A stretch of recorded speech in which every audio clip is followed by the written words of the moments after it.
All right, guys, so I'm going to talk to you a little bit about punctuation. Yes, I know the bane of some of your existences. I'm going to break it down a little bit. So today we are going to focus specifically on colons and semicolons. And if you are doing IXL, I'm talking about the IXLs 9II 1 through 3 if you are struggling. So first and foremost, what do these things look like? Semicolons, your traditional winky face, okay? You have a period on top and then a comma underneath that, colon, two periods on top of each other, and then hopefully by this point in time, you understand what a comma is. Not necessarily what it's always used for, but what it is. Semicolons have a couple of different uses in the English language. First and foremost, it connects two closely related sentences that are not joined with a coordinating conjunction.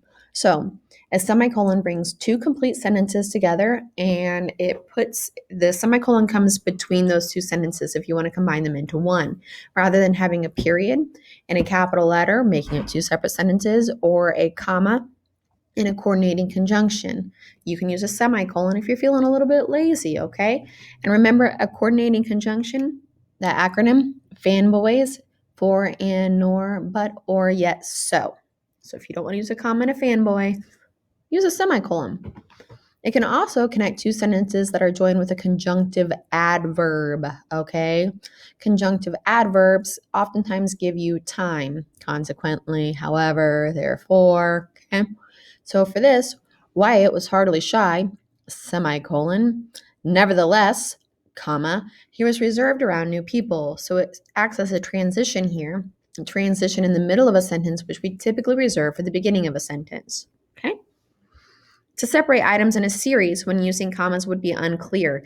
So you don't want comma, comma, comma, comma, comma. Sometimes you're going to have to use a semicolon.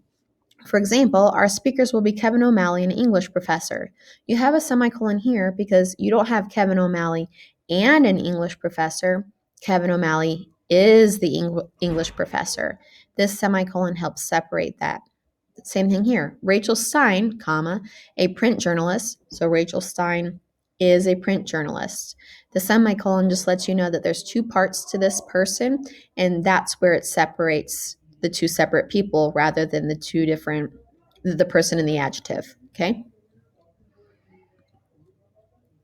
Colons.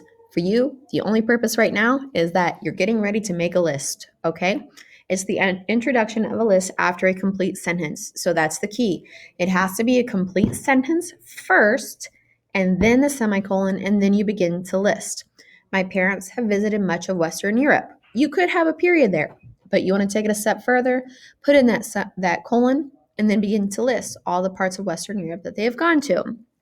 I hope that this is a quick brief reminder of semicolons and colons. I know they can be confusing. I know that you don't use them a whole lot, but here's hoping that maybe we can change that a little bit.